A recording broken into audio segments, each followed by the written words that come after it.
Salve galera! O tema do vídeo de hoje é 3 teses erradas sobre o partido fardado.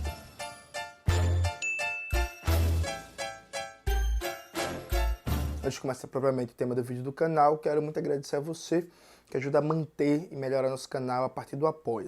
Seu apoio é fundamental para a gente continuar esse trabalho. Note, esse vídeo é basicamente baseado no texto do Pedro Mari.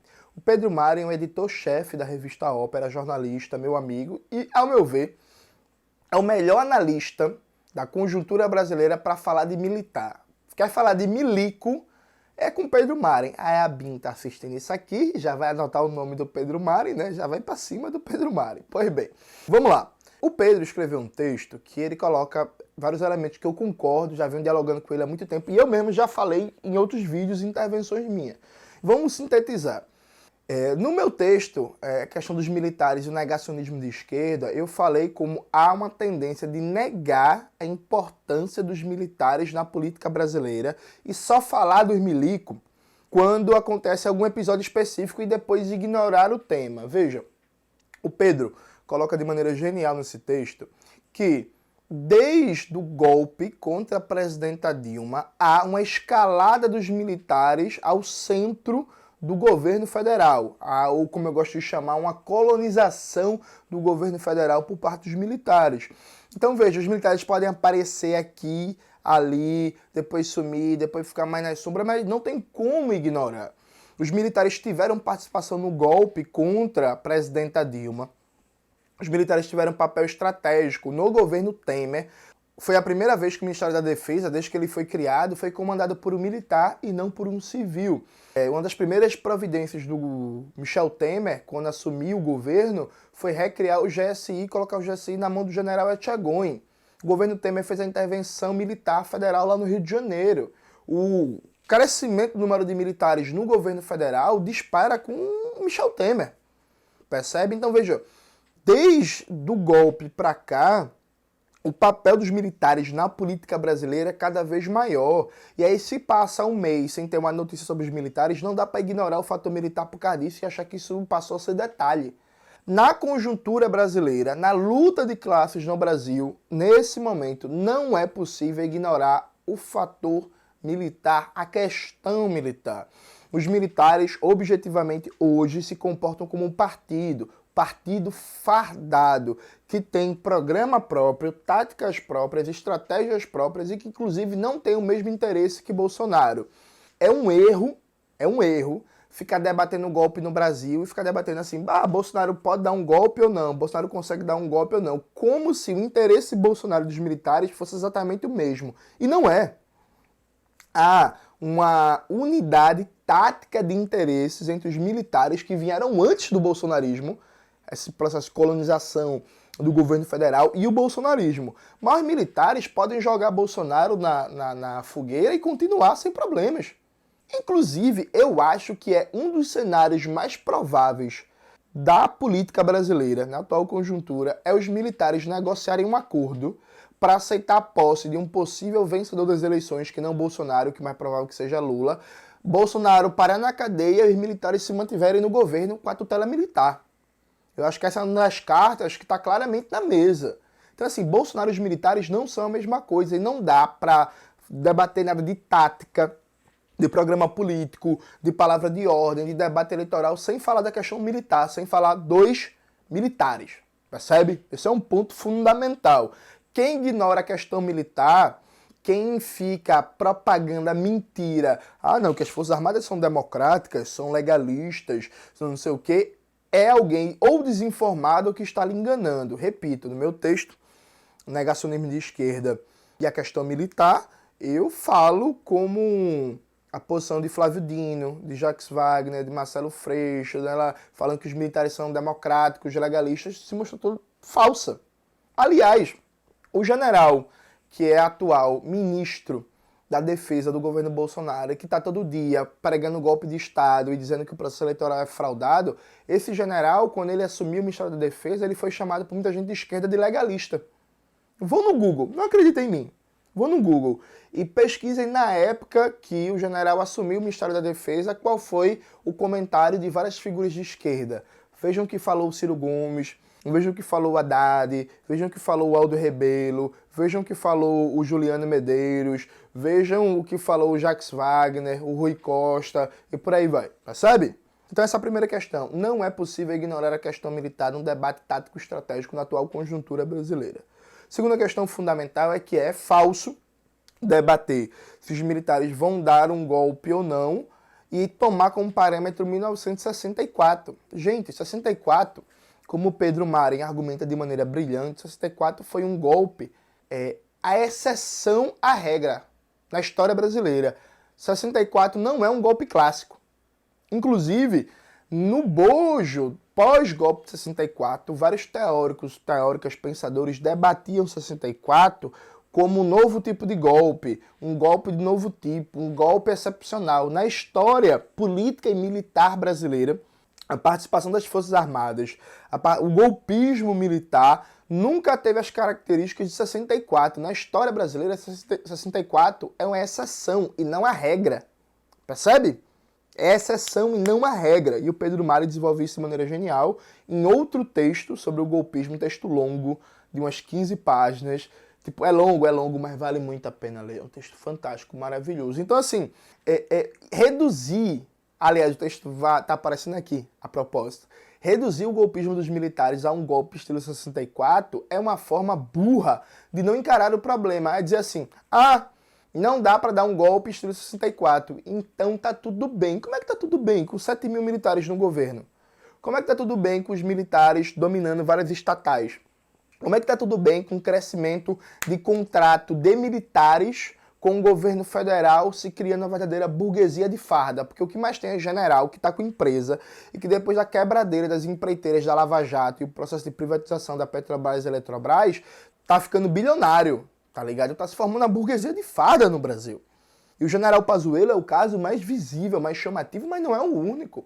Percebe? Como é que ele não precisa se preocupar porque não vai ter golpe igual a 64 quando os militares estão interferindo diretamente no processo eleitoral, quando os militares estão ameaçando diretamente os candidatos, quando os militares estão, inclusive, dando cobertura a várias medidas criminosas e pró-bandidagem de Bolsonaro. Por exemplo, Bolsonaro aprovou uma legislação nova em que é possível abrir pista de pouso sem avisar a ANAC.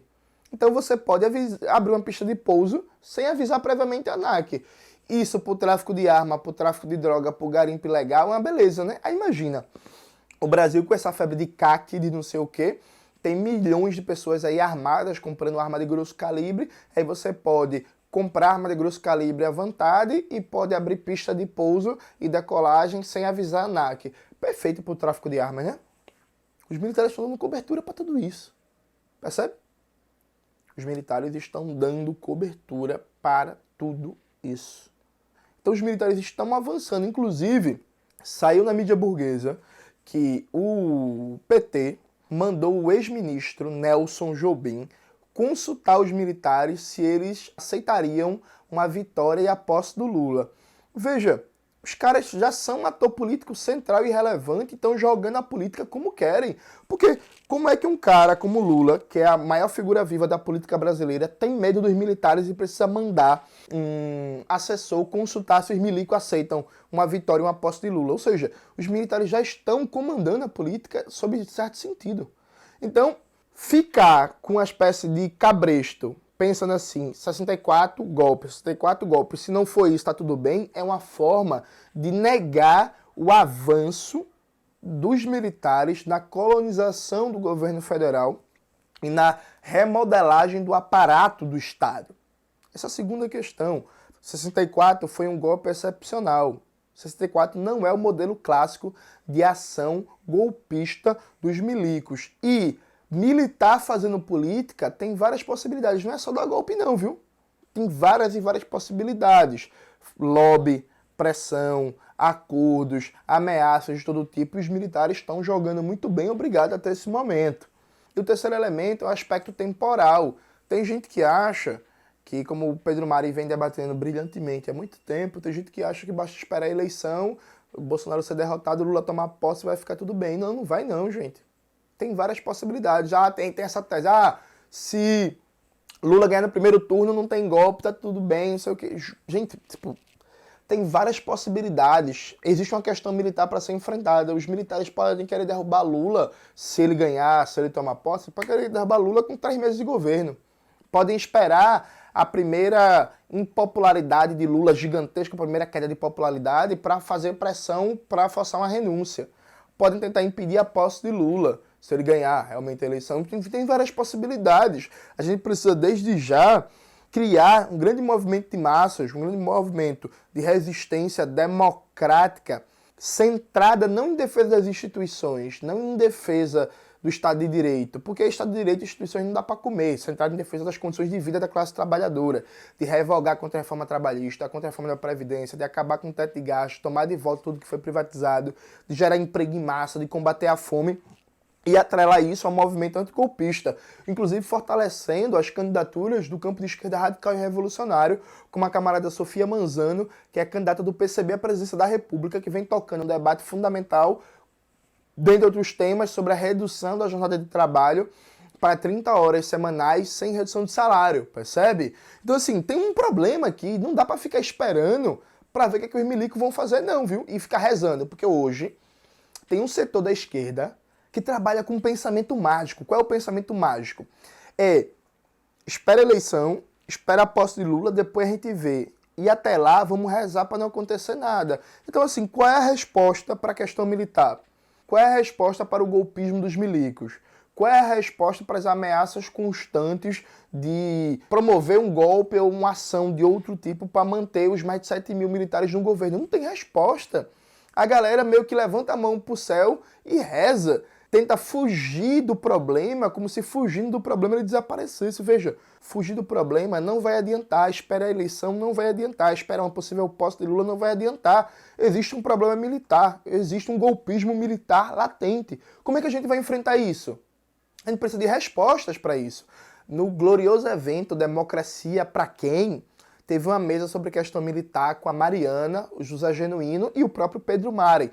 O Genuíno, por exemplo, fez uma coisa fantástica. O Genuíno esboçou um programa mínimo de como enfrentar a tutela militar. Percebe?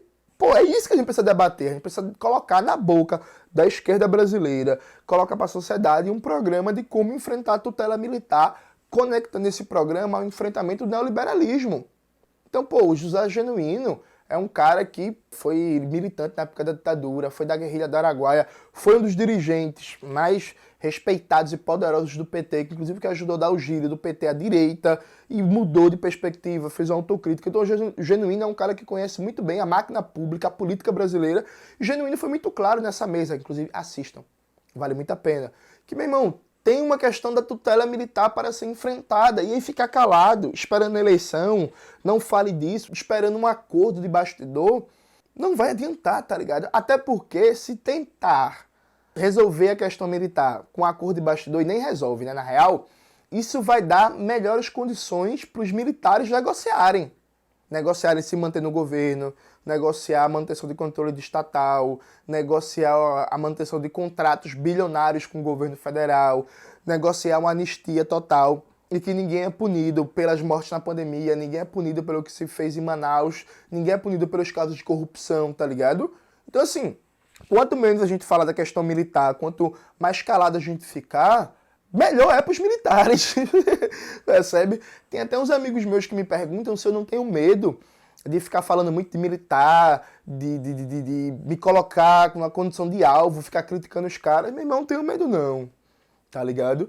E eu acho que é papel de todo militante comunista, toda a esquerda brasileira, todo revolucionário, todo democrata, colocar que, nesse ano, a eleição, nossa tarefa central, é derrotar 3 inimigos. É o partido fardado, o bolsonarismo e o neoliberalismo. Não dá pra escolher não, viu, gente? Porque tem gente que quer derrotar só Bolsonaro nas urnas, mas quer negociar com o partido fardado e quer negociar com o neoliberalismo. Não vai dar certo. Não vai dar certo. É uma tarefa tripla, que tem que ser executada triplamente. Enfrentar o golpismo, o neoliberalismo e o bolsonarismo. Já que esses três, inclusive, se retroalimentam. Então, se você não quer enfrentar o neoliberalismo, o programa ultraliberal de destruição das condições de vida, de salário, de trabalho, das empresas públicas, das políticas públicas, você não vai conseguir enfrentar até a última instância o bolsonarismo e o golpismo dos militares. Por quê? Repetindo, a classe trabalhadora não se mobiliza por abstração. A classe trabalhadora não vai sair na rua para defender as instituições, para defender o Estado de Direito, para defender a STF. E graças a Deus, viu? Muito bem. Eu acho que seria um problema essa classe trabalhadora saísse na rua para defender em abstrato as instituições. Ainda bem que não, percebe? Então a gente tem que ficar muito claro e a gente tem que colocar no centro da questão. Não pode esperar até as eleições, das mobilizações. Enfrentar o golpismo dos militares, inclusive no 7 de setembro.